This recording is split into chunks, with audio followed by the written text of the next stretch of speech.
Bienvenue pour cette 105e édition de la doyenne des classiques. Le triptyque ardennais se referme à Liège où l'arrivée sera jugée aujourd'hui et non plus à Anse. Une dizaine de côtes sur le parcours dont les plus célèbres, le col du Rosier, la côte de la Redoute, la côte des Forges et la côte de la Roche-au-Faucon, située à 15 km de l'arrivée, là où les dernières attaques devraient avoir lieu pour éviter une arrivée groupée dans Liège. Le vainqueur sortant, le luxembourgeois Bob Jungels, ne défendra pas son titre.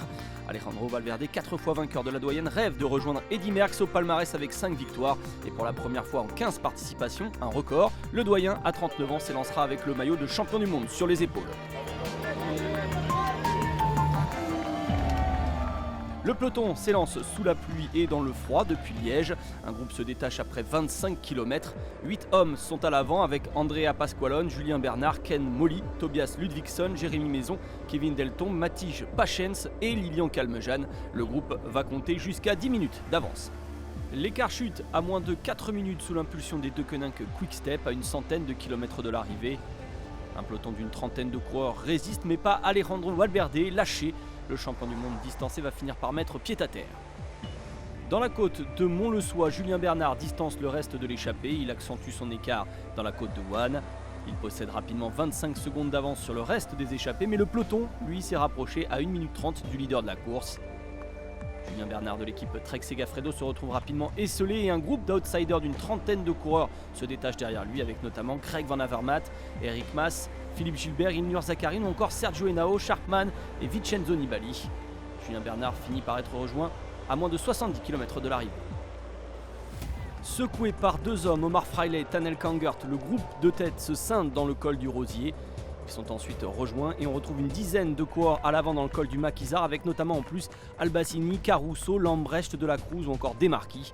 Les hommes de tête ont un peu plus de 50 secondes d'avance à 45 km de l'arrivée. Tanel Kangert est le dernier à résister au peloton et il est rejoint ensuite par trois hommes, Tim Wellens, Patrick Conrad et Daryl Impey. Ces quatre hommes attaquent ensemble la dernière difficulté de la journée, la côte de la Roche-au-Faucon. Et au pied, Tim Wellens tente sa chance en solitaire, mais rapidement, l'avant-garde du groupe des leaders est visible. Jakob Fuglsang place une première banderille, suivie par Woods et Formolo. Les trois hommes sont pris en chasse par Dylan Tuns et David Gaudu. Mais très vite, dans la deuxième partie de l'ascension, Fuglsang lâche ses deux compères et file seul vers la ligne d'arrivée. Malgré une dernière frayeur dans la descente finale, il creuse l'écart et s'impose en solitaire à Liège et décroche ainsi la première grande classique de sa carrière. Jakob Fuglsang devance à l'arrivée Davide Formolo et un autre coureur de l'équipe Bora-Hansgrohe sur le podium, Maximilian Sharpman. 23e succès pour l'équipe Astana cette saison. Depuis le temps qu'il tourne autour, Jakob Fuglsang s'impose enfin sur une grande classique sur un monument. Deuxième de la Flèche mercredi et troisième de l'Amstel Gold Race dimanche dernier. Il est le roi de cette série des Ardennaises cette année. Il devient également le deuxième coureur danois à s'imposer sur la doyenne après Rolf Sorensen. C'était en 1993. Lorsque j'ai vu Woods attaquer, j'ai senti que c'était le bon moment et j'ai sauté dans sa roue. Après, j'ai essayé d'aller au bout, j'ai regardé derrière moi, ensuite j'ai vu que Formolo me suivait, mais à un moment donné, il m'a laissé 2-3 mètres. Et après, je me suis dit, ok, il faut tout lâcher, tu dois mourir jusqu'au sommet, tout seul, et filer jusqu'à l'arrivée.